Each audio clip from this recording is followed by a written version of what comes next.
be ringing in your ears.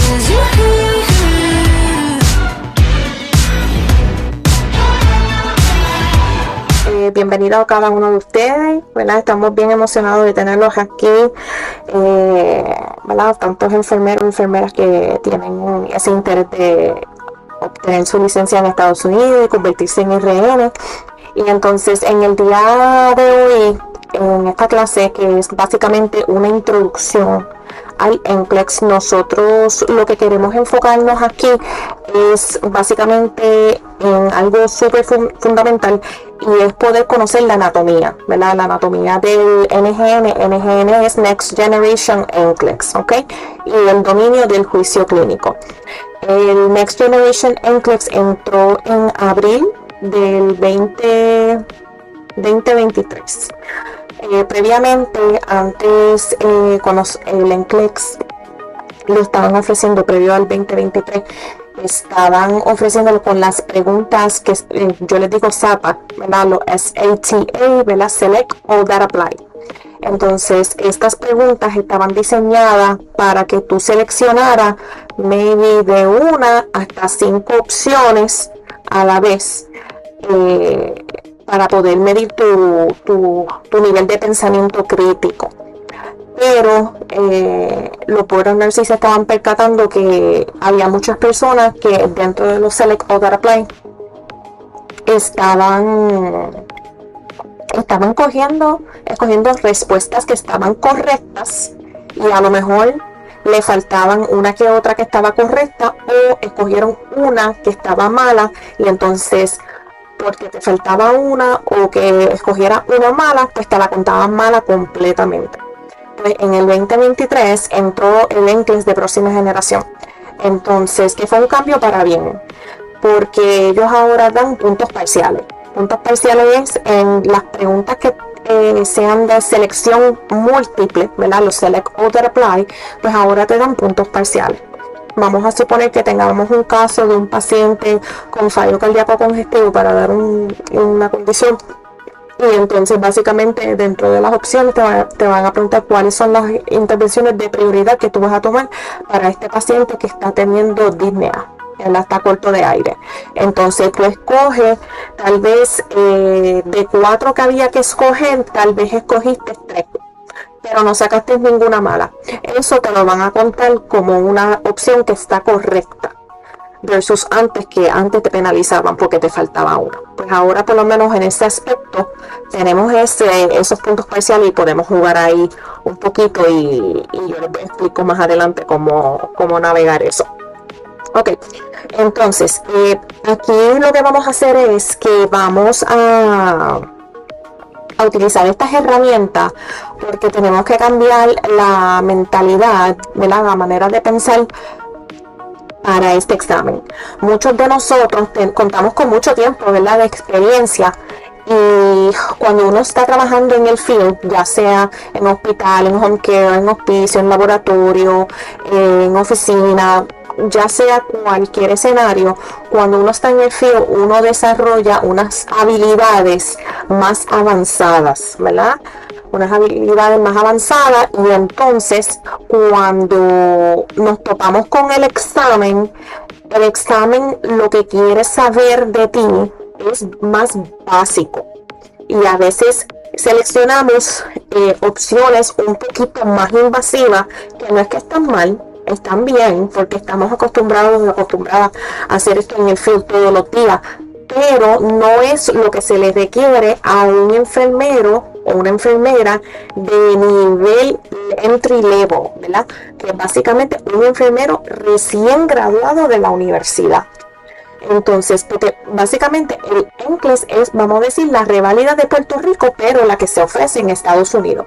Entonces está diseñada para personas que literalmente acabaron de salir de la universidad. Entonces el examen lo que quiere saber es que ustedes puedan tomar decisiones de manera segura, desde lo menos invasivo primero hasta lo más invasivo, siempre enfocándonos en seguridad, en la seguridad del paciente, ¿verdad? Y que sepamos priorizar. Ok, entonces como vamos a hacer ese cambio, ese mindset, lo primero que tenemos que desaprender es la memorización. La memorización es algo que nosotros utilizábamos mucho cuando estábamos en la universidad, ¿verdad? Cuando estábamos en la escuela de enfermería, ponle que teníamos un examen de médico quirúrgico, de maternidad, de pediatría, de salud mental, lo que sea. Y hay estos 20 términos médicos, hay estos 20 laboratorios, hay estos 20 medicamentos o las diferentes posiciones, entre otros. Y usábamos mucho la memorización. Como, ¿qué es memorización? Que yo tengo un término y te doy el significado. El término y el significado. Pues eso es lo que muchas veces hacíamos en la escuela de enfermería. Y para la reválida de Puerto Rico se utiliza mucho la dinámica de la memorización. Aquí no. En el NCLEX no se utiliza la memorización. Sí hay cosas, ¿verdad?, que deberíamos de saber en cuanto al contenido clínico, pero no es que te vas a aprender absolutamente todo. ¿Por qué lo digo? Porque cuando ustedes entren a una plataforma, ya sea la mía, ya sea UWorld, Bootcamp, Archer, NCLEX Crusade, Nurse Academy, cualquier plataforma, ustedes van a ver un montón de material. No te tienes que aprender todo el material, ¿verdad? Nadie se va a poder aprender el material. Para ponerlo de esta manera, en cuestión de medicamentos hay miles. No tenemos por qué aprendernos esos miles de medicamentos. Aquí lo que vamos a utilizar es otras estrategias. Tal vez vamos a aprendernos los sufijos de los medicamentos. Ejemplo, vamos a empezar por como quien dice, los más básicos, todos los que terminan en olol, ¿verdad? O LOL, ¿verdad? Como metoprolol, ¿verdad? Son beta bloqueadores. Y entonces, espérate, ahí es donde empezamos con la parte del juicio clínico. Ok, todos los medicamentos que terminan en olor son beta bloqueadores y tienen dos usos. Se utilizan para la presión arterial, pero se utilizan también para las arritmias cardíacas, usualmente los pacientes que tienen AFib. Y todos los olor, ¿verdad?, porque es una familia de medicamentos, es un medicamento que si el paciente tiene el pulso menos de 60 se tiene que aguantar, ¿verdad? Son cositas así. Entonces hay muchas maneras de poder consolidar toda esta información. Lo que hay que leer es bien detalladamente las preguntas. Yo me he percatado en cuanto al método de estudio, ¿verdad?, de algunos colegas que le he estado dando tutoría, y es que a veces, y es automático, a veces lo hacen inconscientemente, que están leyendo una pregunta y no terminan de leer la pregunta cuando ya están mirando las respuestas. Están mirando las respuestas y empiezan a escoger antes de leer todas las respuestas. Es bien importante que puedan leer detalladamente cada una de las preguntas. Cuando usted está contestando una pregunta en un quiz, deben de leer la pregunta completa y entonces deben de leer todas las opciones, y entonces esas opciones siempre tómalas como si fueran un caso individual, como un cierto o un falso. Esto es cierto o esto es falso hacia esta pregunta, la 2. Esto es cierto, esto es falso, que va a esta pregunta, y van a ir poco a poco eliminando las que están incorrectas, ¿ok? Hasta ahora, ¿alguna pregunta? ¿No? Okay. La voy a seguir. Si alguien levanta la mano o tiene pregunta, me dejan saber. Ok, entonces, quiero que ¿verdad?, puedan entender que el examen es un sistema, la manera que lo puntúa es un sistema es más sofisticado, es un sistema, no es una curva, No es una curva, no es como cuando estábamos en la universidad, que mira, si un 70% para arriba, ya pasé el examen. Si son 200 preguntas, tengo que sacar por lo menos 150 correctas y ya lo pasé. No. Aquí es un poquito diferente porque es un sistema CAT. Entonces, este sistema CAT empieza, vamos a suponer, empieza en el centro. Vamos a suponer esta tabla que están viendo, esta pantalla que están viendo aquí, y es desde el 0 hasta el 100. El CAT de cada uno de nosotros siempre va a empezar en 50, right in the middle, ¿verdad? Right in the middle. Entonces, cuando vayan a empezar a coger estos quizzes o cuando vayan a coger el examen, cada uno de nosotros empezamos en 50 y te van a dar una pregunta ni muy fácil ni muy difícil. ¿Ok? Y entonces lo que sucede con el CAT es que no sé si están viendo que es como si fuera una montaña rusa, sube y baja, sube y baja. Pues el CAT lo que hace es que, ok, ponle que en mi primera pregunta que yo haga, yo la saque mala, ¿verdad? Pues ese CAT me va a bajar de 50, dependiendo qué tipo de pregunta es, puede que me baje a 48 o 47. Y el sistema lo que va a hacer es que te va a dar una pregunta más fácil, ¿ok? Te va a dar una pregunta más fácil y vamos a suponer que esa segunda pregunta yo la contesto y la saco correcta, ¿verdad? Saqué correcta, ok, perfecto. Dependiendo de cuántas opciones habían para escoger, eso sube. Vamos a suponer que yo tenía 48 y entonces esa próxima pregunta que me dio eran de 3 puntos, pues entonces subí a 51 y la saqué bien. Entonces saco otra y la saco correcta. Y de ese 51 brinqué a un 54, para dar un ejemplo. Y así sucesivamente. So, para que tengan en mente, sacas una buena, la próxima pregunta la vas a sentir más retante. Sacas esa buena, la próxima pregunta va a ser un poco más retante. Y está bien, cuando ustedes estén progresando en los quizzes, en los CATs y hasta en el mismo English, vas a sentir que al pasar las horas, el examen se va tornando más difícil, ¿verdad? Si ustedes se percatan dentro del examen y si estas preguntas son como que demasiado sencillas, te está dando un indicativo de que tienes que mejorar. Pues entonces yo lo que le digo a mis estudiantes es que cuando están dándose cuenta que esas preguntas son bien cortas, que las oraciones no son case studies de oraciones largas, párrafos, son cortitas, detenidamente hay que leer cada una de ellas. Porque te están dando una oportunidad para poder sacarla bien, para poder seguir subiendo de nivel, para que tú puedas pasar ese above average, ¿verdad? Del passing standard, para poder pasar ese examen, ¿ok? Entonces, el CAT, usualmente el NCLEX, para que tengan una idea, dura aproximadamente 5 horas, ¿ok? 5 horas, entonces da tiempo, créeme que da tiempo coger el examen completo en las 5 horas. Hay personas que he escuchado que lo terminan en 2 horas, 1 hora y media, y eso me da 2 indicativos, ¿verdad? O no leyó bien y lo hizo muy rápido, o de casualidad pues dominaba todos los temas y fluyó.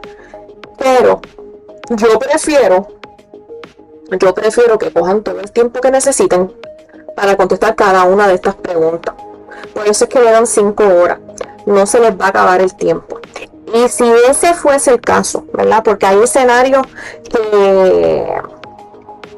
que hay personas que se le acaba el tiempo. Lo importante es que usted pueda llegar a la pregunta número 85, ¿ok? Luego que usted llegue a la pregunta número 85, en el examen usted puede respirar. Puede respirar porque ya pasaste ese cutoff, y entonces las demás preguntas,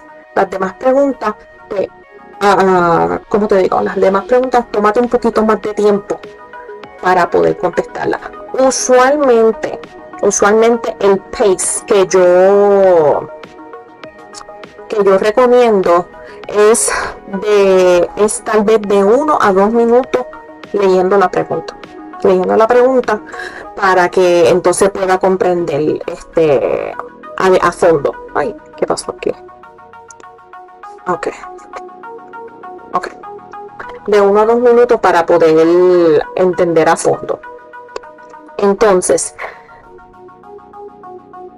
el propósito del pace, ¿verdad? Del flujo del tiempo, es para que cuando vayan avanzando, si de casualidad te toca continuar más preguntas luego de las 85, pues tengas tiempo suficiente, porque las preguntas mientras se tornen más difíciles, vas a necesitar más tiempo.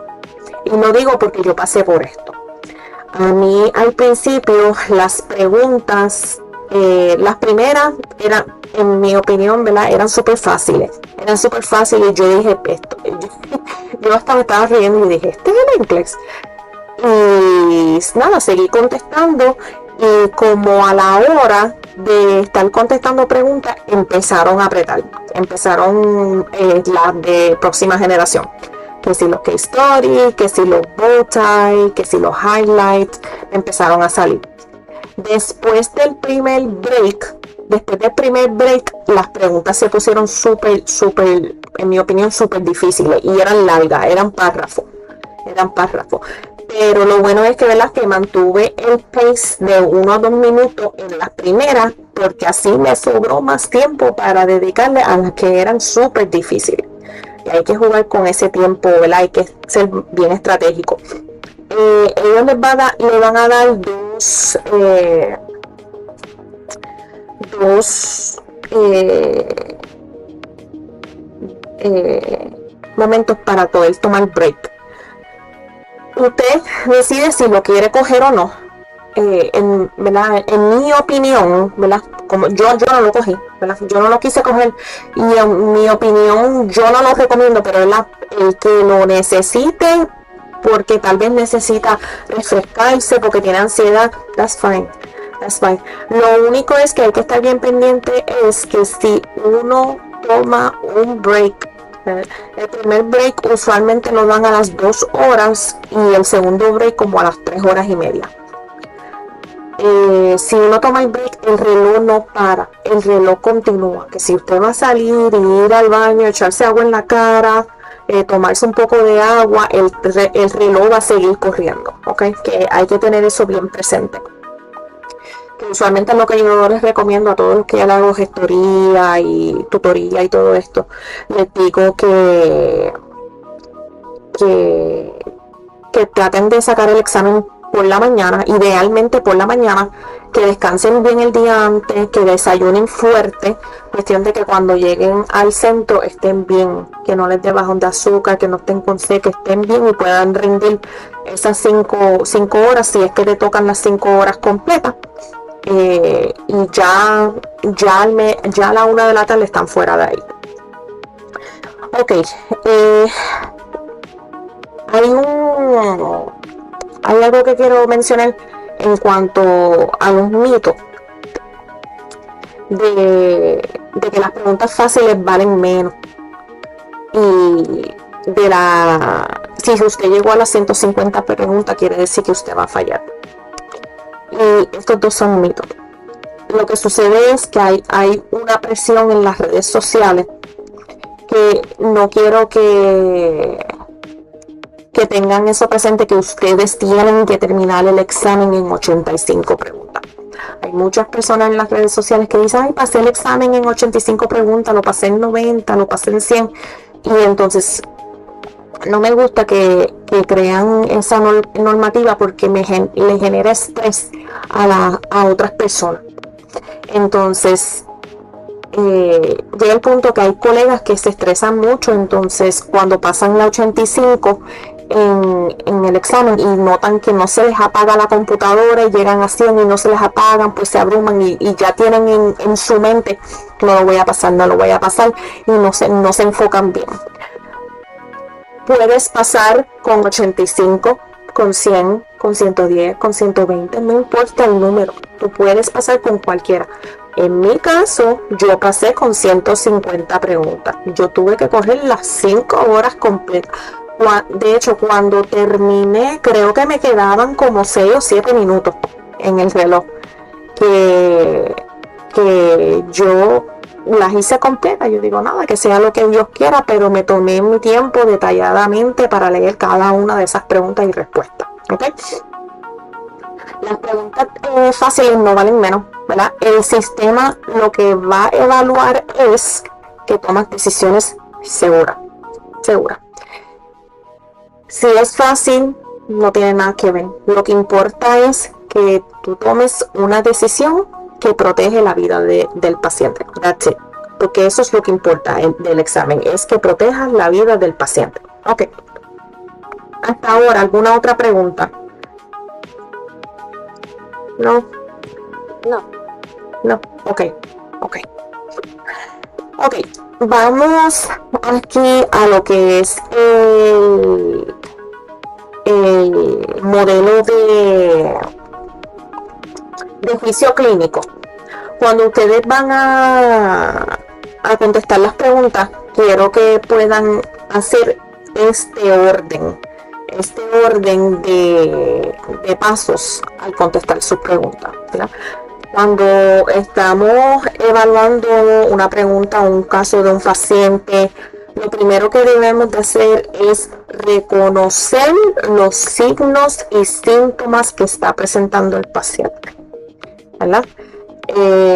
Por ejemplo, algo tan sencillo, el paciente tiene fiebre. ¿Qué es lo que pensamos, ¿verdad? Rápido cuando un paciente tiene fiebre?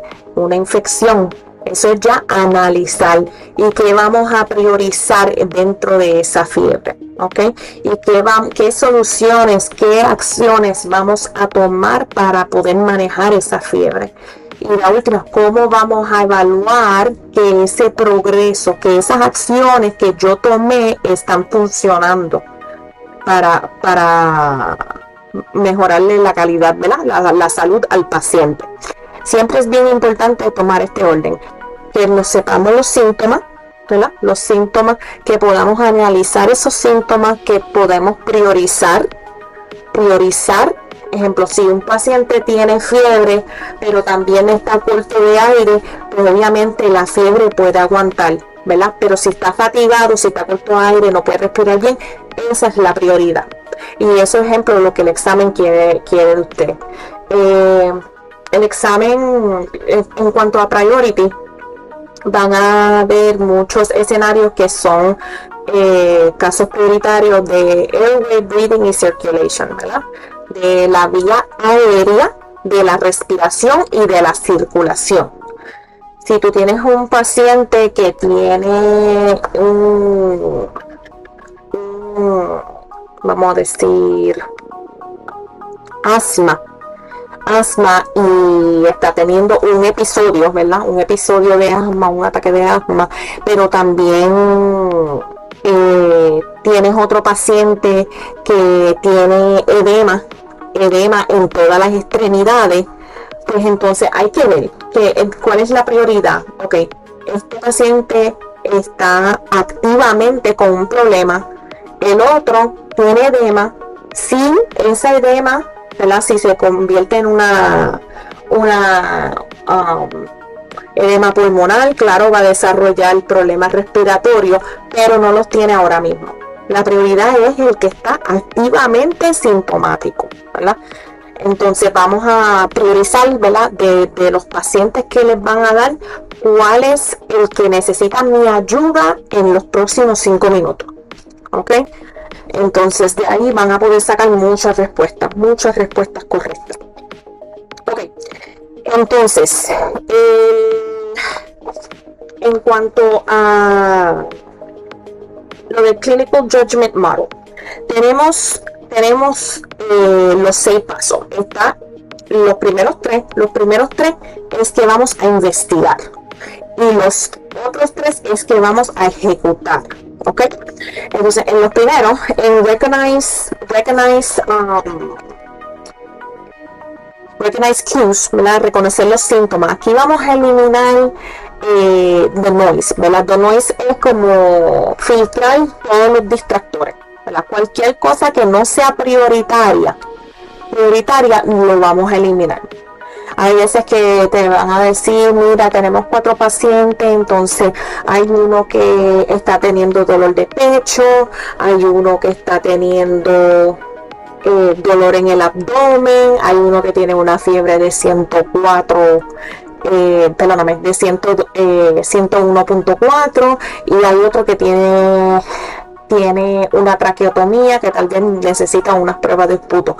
Pues entonces cuando vemos esto tenemos que reconocer los signos más importantes, ¿verdad? El que tiene el dolor de pecho es la prioridad, es la persona que cae dentro de los ABCs, ¿verdad? Porque puede ser que esta persona esté teniendo un infarto. Entonces tenemos que buscar toda la sintomatología. Vamos a buscar los laboratorios, los vitales que están abnormales y el cambio del comportamiento. Estas son las primeras 3 cosas que vamos a hacer: los signos vitales y los laboratorios clínicos. Lo bueno del NCLEX de próxima generación es que ustedes no se tienen que aprender, no hay memorización de los laboratorios clínicos ni de los vitales, porque cuando le van a dar un case study en una pregunta que tenga alguno de estos valores, va a haber un botoncito en una esquinita, usualmente es en la esquinita izquierda superior, que dice Exhibit, y ese botón le va a relevar los valores normales, tanto los vitales como los laboratorios, y así ustedes van a poder discernir cuál es el problema y cuál es la prioridad. En cambios de comportamiento tenemos que ver si el paciente está agitado, si está restless, inquieto, ¿verdad? Está inquieto, si está perdiendo level of consciousness, su nivel de conciencia, está como que más dormido, está letargo, está cansado. Esas son cosas de alta prioridad, ¿verdad? Los signos vitales abnormales, prioridad. Laboratorios clínicos abnormales, prioridad. Y cambio de niveles de su conciencia, ¿verdad? Eso es prioridad. Entonces vamos a conectar estos puntos. Ok, cuando vamos a conectar los puntos tenemos que analizar estos síntomas. ¿Por qué le está bajando la presión? ¿Por qué tiene los laboratorios elevados? ¿Por qué tiene el cambio en su conciencia, ¿verdad? Está cambiando. Los laboratorios están abnormales. Vamos a suponer que tenga una hipotensión, tenga una presión en tal vez 80/54, ¿verdad? Está hipotenso. ¿Qué está pasando? Está hipovolémico, ha perdido mucho fluido, o ha tenido tal vez muchas náuseas, vómitos, diarrea, o hay algún sangrado por ahí, o hay un vaso vagal. Algo está pasando, ¿verdad? En su sistema, ¿verdad? En su sistema circulatorio de ese paciente. Los laboratorios clínicos, vamos a estar bien pendientes de lo que es la hemoglobina, ¿verdad? La hemoglobina, vamos a estar bien pendientes de los electrolitos, en particular el potasio. El potasio es como que el más importante de todo, pero tenemos que estar bien pendientes del potasio, del sodio y del magnesio. ¿Ok? Esos 3 son como que los más importantes, porque tienen que ver con diferentes partes de nuestro cuerpo.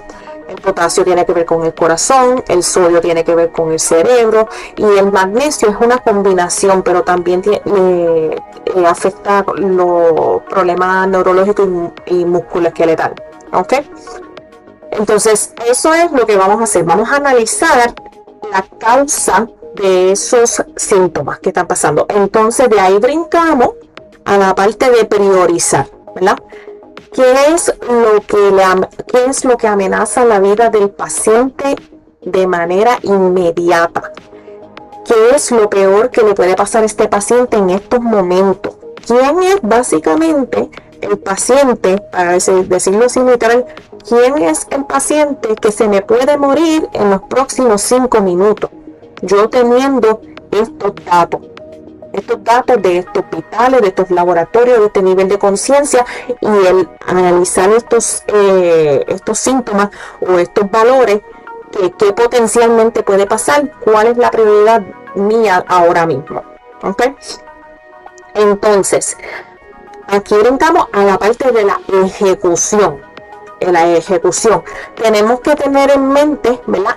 Anticipar, ¿verdad? Si un paciente te llega con un dolor de pecho, tenemos que anticipar que este paciente le van a mandar un EKG. Lo más seguro le van a mandar laboratorios clínicos, tal vez le manden troponinas para poder verificar, y un BNP. BNP, el Brain Natriuretic Peptide. Son laboratorios clínicos para ver las enzimas cardíacas. Si es un paciente, vamos a suponer, si es un paciente que tiene la presión bajita, ¿verdad? Que tenga la presión, como habíamos mencionado ahorita, 80/54, que yo puedo anticipar que el doctor va a querer subirle esa presión al paciente. Lo más seguro van a venir fluidos por ahí. Vamos a tener órdenes de fluido. Si es un paciente que tiene una hemoglobina en 6.8, pues entonces vamos a anticipar que este paciente va a recibir sangre. Entonces siempre por prioridad, desde lo menos invasivo a lo más invasivo. ¿Ok? Entonces, cuando vamos a ver, ejemplo, vamos a decir el potasio también, en este caso en Generate Solution, la 4. De ejemplo, si tenemos un paciente con un potasio súper elevado, pues tenemos que tener en mente qué medicamentos vamos a tener disponibles para poder eliminar ese exceso de potasio, ¿verdad? Tal vez le dan Kayacilate o le dan Lasix, ¿verdad? Para orinar. Hay que ver qué es lo que es el caso para poder prepararnos, para anticipar qué es lo que viene.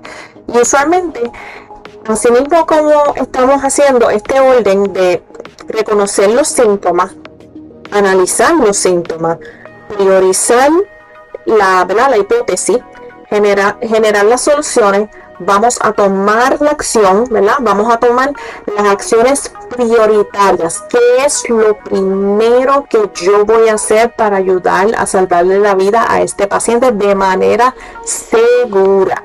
¿Ok? Y después evaluar.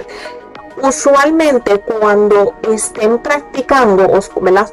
Sé que algunos de ustedes no tienen repaso aún, pero ¿verdad? Cuando llegue el momento que estén practicando case studies, este orden es el mismo orden de las preguntas.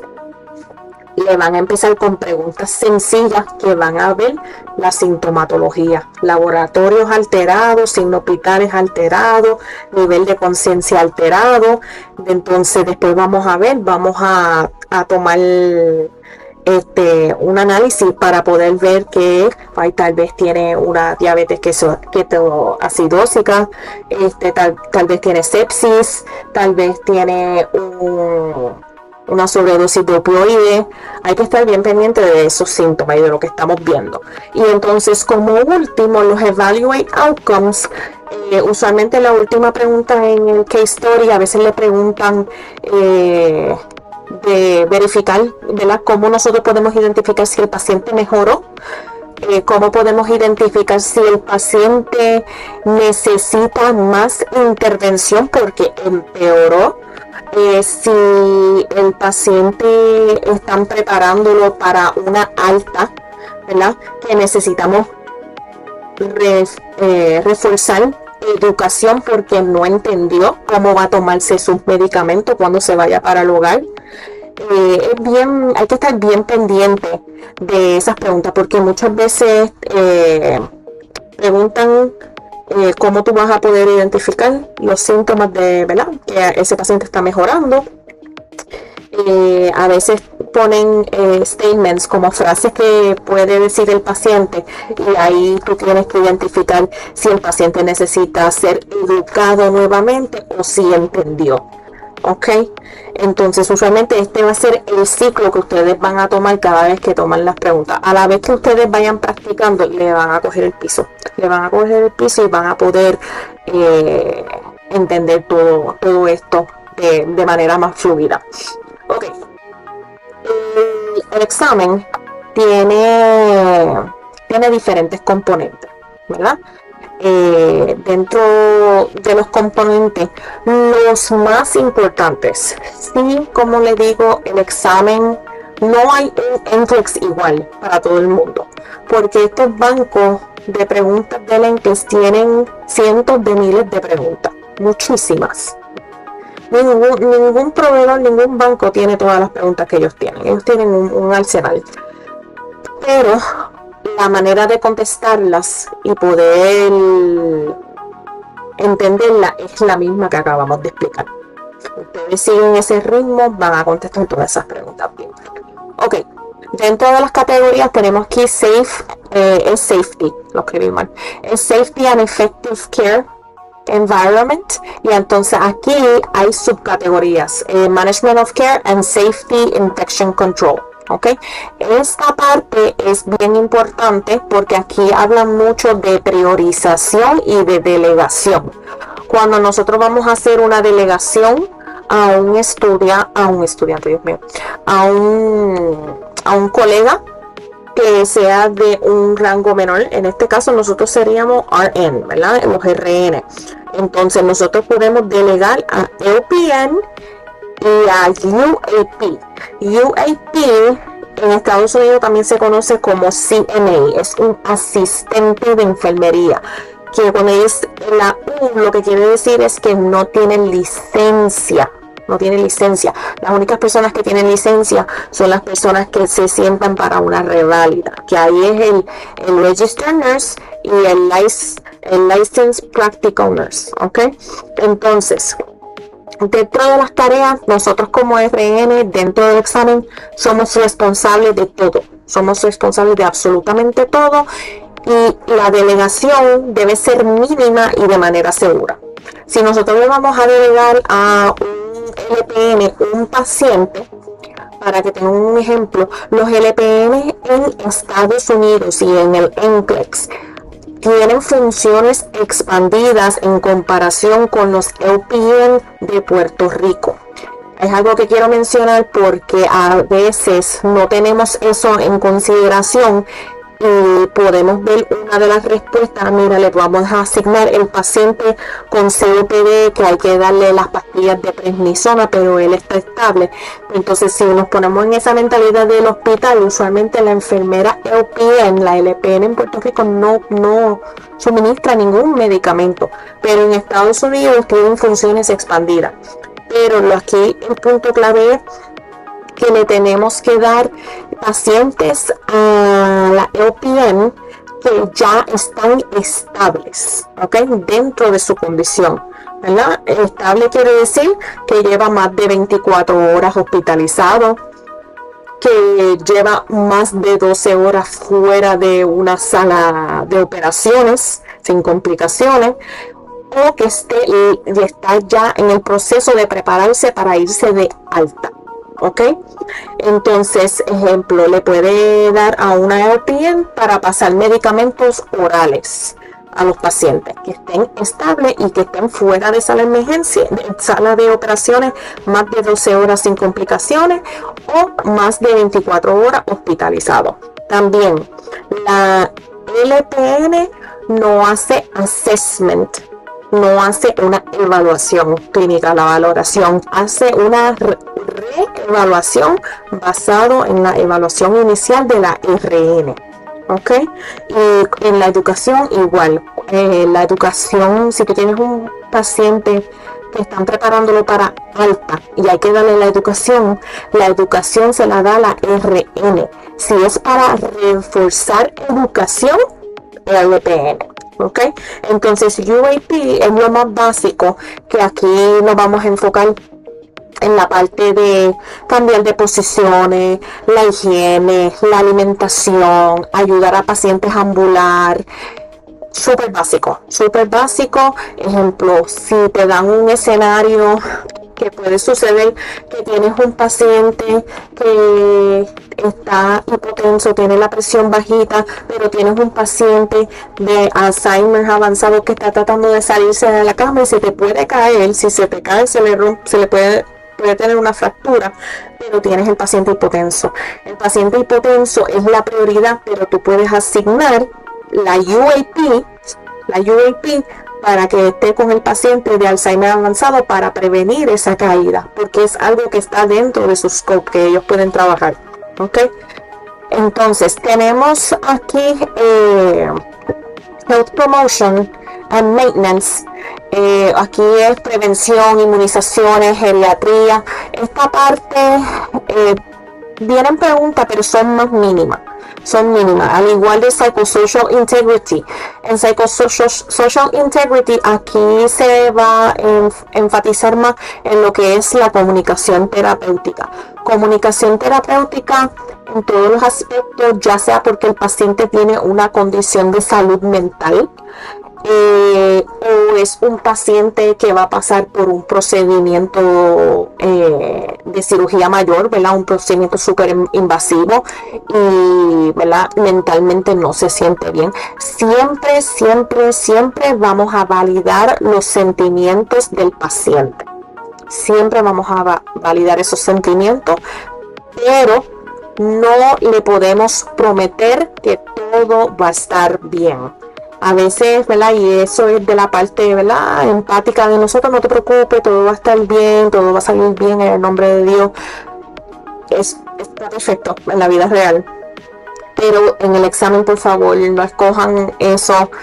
A veces el examen puede dar preguntas les gusta dar preguntas de mujeres que tienen cáncer en el seno y le van a hacer una doble mastectomía, y entonces está preocupada porque piensa que su esposo no va a querer estar más con ella.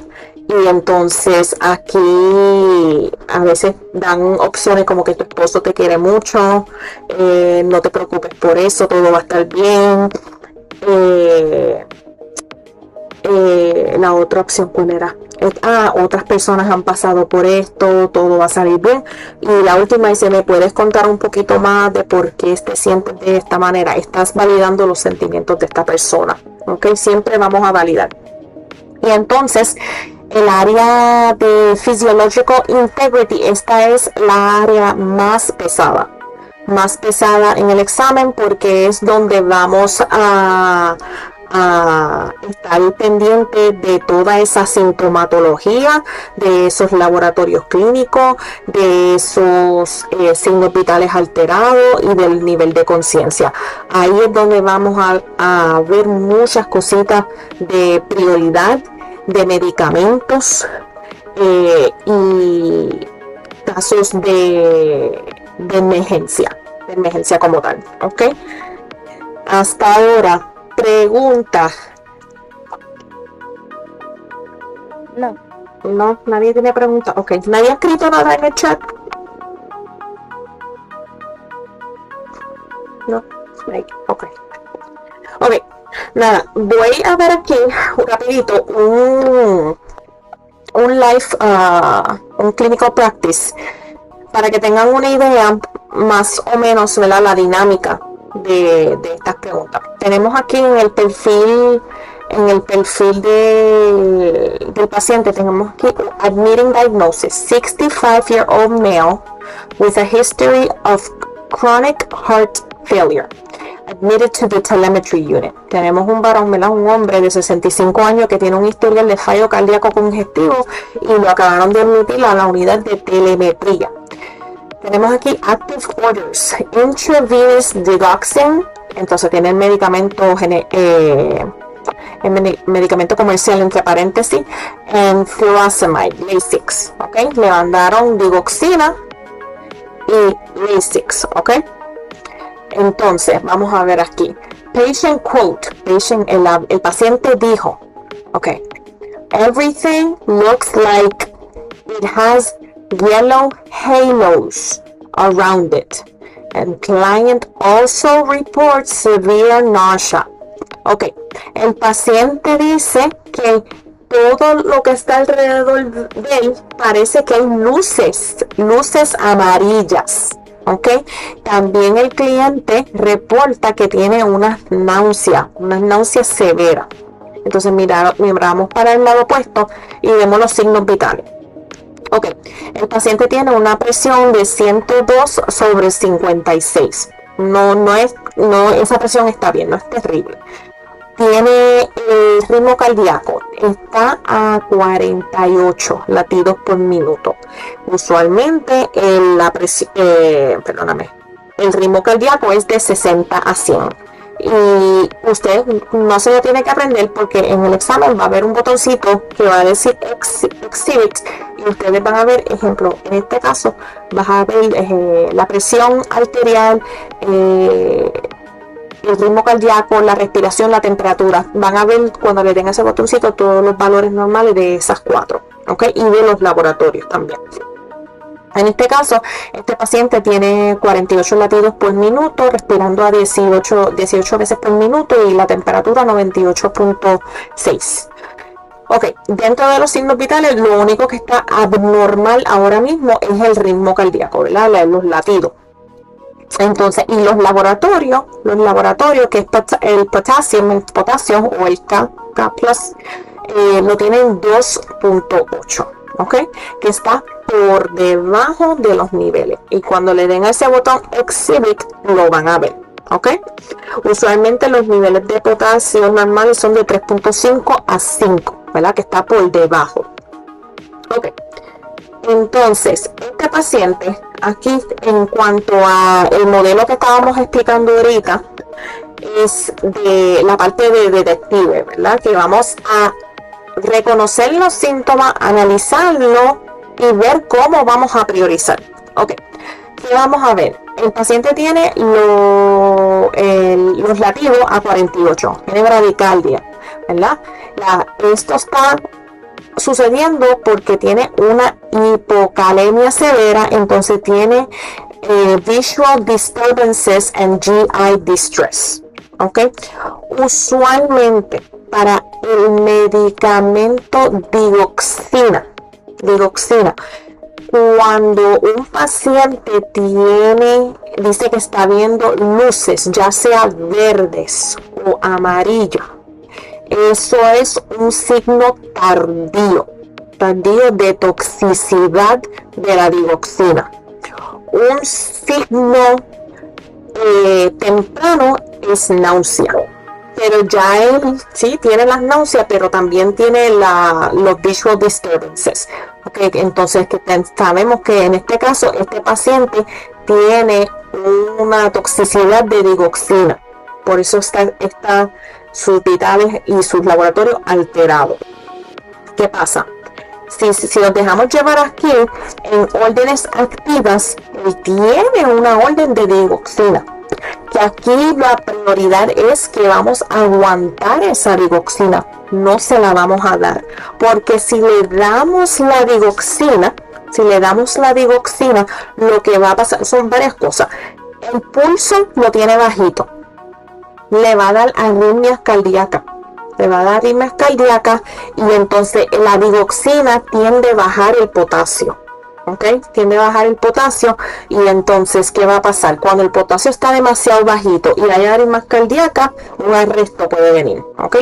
Que eso es la parte de detective de nosotros.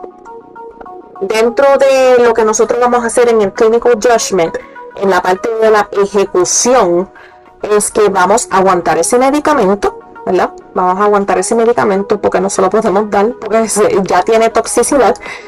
Vamos a comenzar a monitorear el ritmo cardíaco de ese paciente porque ya tiene el pulso en 48. Hay que estar bien pendiente. Anticipar el antídoto de la digoxina, que en este caso es Digibind. Hay dentro del repaso de nosotros, dentro de la plataforma, en la parte de farmacología, yo tengo un listado ahí de todos los sufijos de los medicamentos más importantes que vienen en el examen, y hay un listado en esa misma hoja que salen los antídotos, el medicamento y los antídotos. Es bien importante que cuando un paciente tiene un medicamento y hay este tipo de sintomatología de toxicidad, tenemos que anticipar siempre de tener el antídoto disponible en el bedside, por aquello de verdad que haya que administrárselo. Okay, y reemplazar el potasio. Okay. Entonces, eso es cómo vamos a generar las soluciones. Entonces, ¿qué vamos a hacer? No le vamos a dar el medicamento. ¿Por qué? Porque tiene los latidos por minuto menos de 60. Y entonces, ¿qué pasa? Él tiene eso, pero también él está presentando síntomas de toxicidad y de hipocalemia. Y vamos a notificar al proveedor inmediatamente. ¿Cómo nosotros vamos a evaluar que este paciente está mejorando? El ritmo cardíaco le va a subir, ¿verdad? El pulso, el nivel de potasio se va a normalizar y se van a solucionar los síntomas visuales y gastrointestinales. No va a haber más luces y las náuseas se le van a aliviar. ¿Ok? Entonces, esto es lo que vamos a hacer, es que en cada una de estas preguntas tómense un momento, ¿verdad? Lo que vayan fluyendo al contestar estas preguntas, de hacerlo en este paso. Vamos a hacer de detective primero y después vamos a ejecutar, para entonces poder escoger las contestaciones correctas. ¿Ok? Entonces, hasta ahora, ¿alguien tiene preguntas? No, ok. Si yo voy a quitar la presentación, porque ya lo que me falta en realidad es esto de promocionar los programas. Entonces, quería, si se pueden quitar si se sienten cómodos, quitarse de mute para poder dialogar con ustedes en cuanto a las opciones, pues yo sé que varios de ustedes están contemplando obtener repaso, y hay algunos de ustedes que ya tienen repaso y cogieron bootcamp, pero sí quería mencionar que nosotros lo que hicimos fue que desarrollamos un programa adicional, porque hubieron muchas personas que nos hicieron acercamiento de que necesitaban más apoyo, ¿verdad? De la mano. Usualmente yo tengo repaso autodidacto. Autodidacto es que yo te doy el acceso a la plataforma y tú estudias por tu cuenta. También tengo la opción de autodidacto con tutorías, ¿verdad? Con tutorías. Entonces las tutorías son 3 sesiones de tutorías 1 a 1, ¿verdad? Individuales de 1 hora cada una. Entonces hay estudiantes que prefieren coger las 3 horas corridas, y hay estudiantes que me dicen, mira, Damari, yo quiero coger un ejemplo, 1 hora en junio, una en julio y una en agosto, porque mi examen es a finales de agosto o a principios de septiembre. Entonces, que simplemente es para reforzar en los temas que necesitan más apoyo.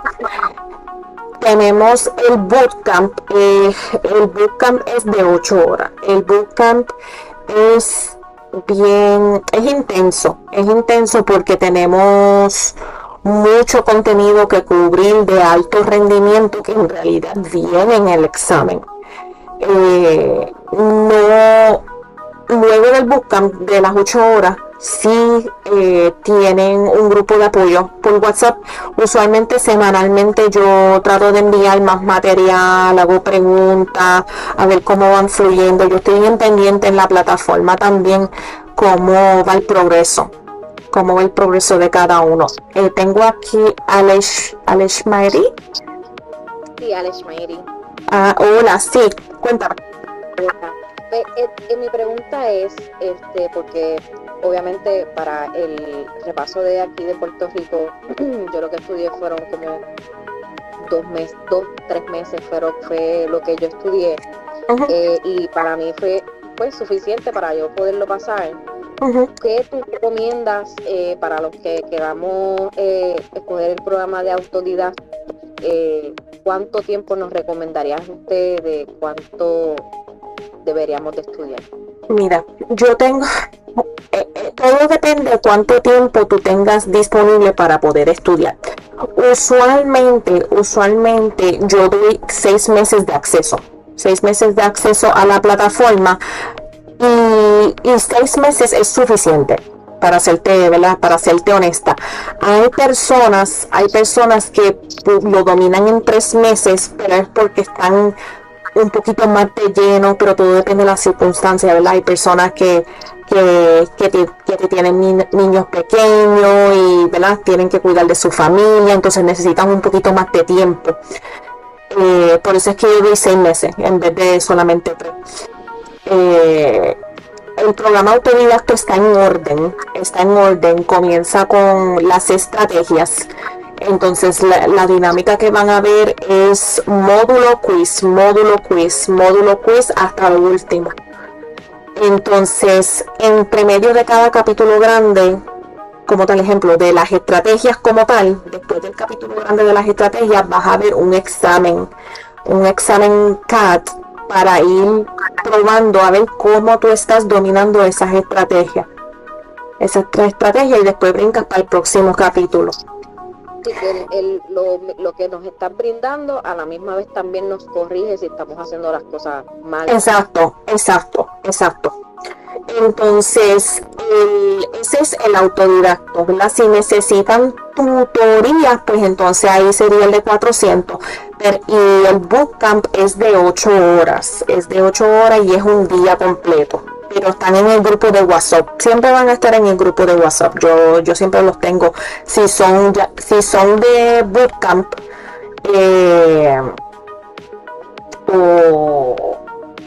o del programa nuevo, van a estar en el mismo grupo de WhatsApp. Si están de manera independiente o con tutoría, como quiera me pueden escribir directamente a WhatsApp y yo siempre los atiendo. Para poder, ¿verdad?, aclarar las dudas. Entonces, el programa nuevo como tal, que yo lo voy a comenzar en agosto, es de 12 meses.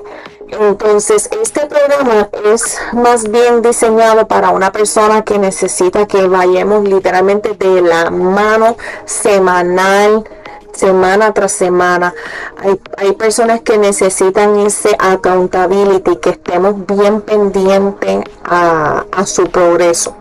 Entonces, el propósito de esto es que nosotros vamos a ir módulo por módulo, de los mismos que están en la plataforma, módulo por módulo en vivo, ¿verdad? De manera grupal, semana tras semana. Sí le va a incluir el acceso a la plataforma, también sí van a estar en el grupo de WhatsApp. La dinámica es que van a tener clases semanales.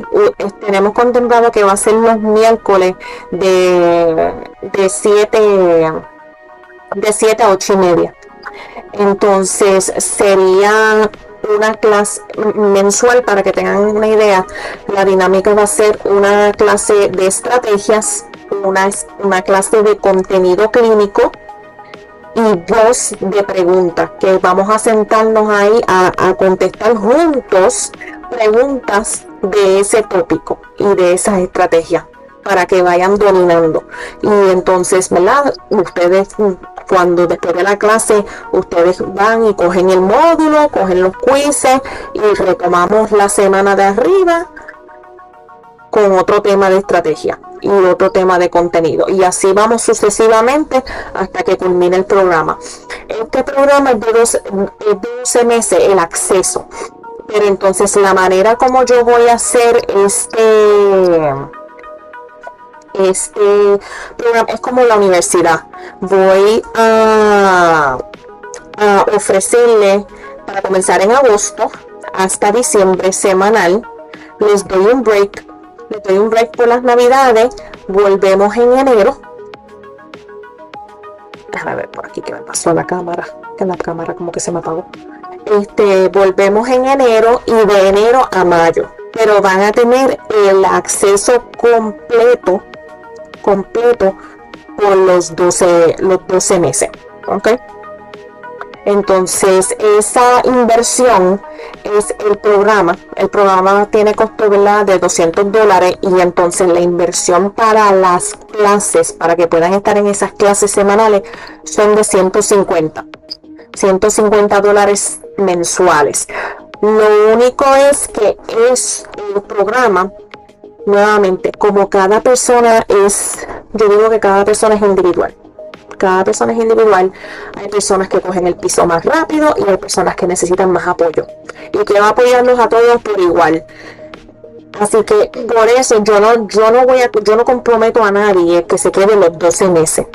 Si usted entra al programa y me coge maybe 3, 4, 5 clases, mira, Damari, yo no voy a coger el año completo, pero tal vez voy a coger 2 meses, 3 meses, porque quiero coger las estrategias, contenido, el ritmo de las preguntas, y a los 3 meses usted domina y se quiere ir porque va a coger el examen y lo pasa, that's perfect. No tiene que estar fijo, porque esto no es un contrato. Esto no es un contrato, esto es un programa de apoyo de 12 meses. El que quiera estar los 12 meses completos puede estar, para que tenga ese apoyo completo, pero el que quiera terminar antes, porque vas a tener los módulos y puedes hacerlos a tu paso, lo puede hacer también, ¿ok? There is a ring around my finger.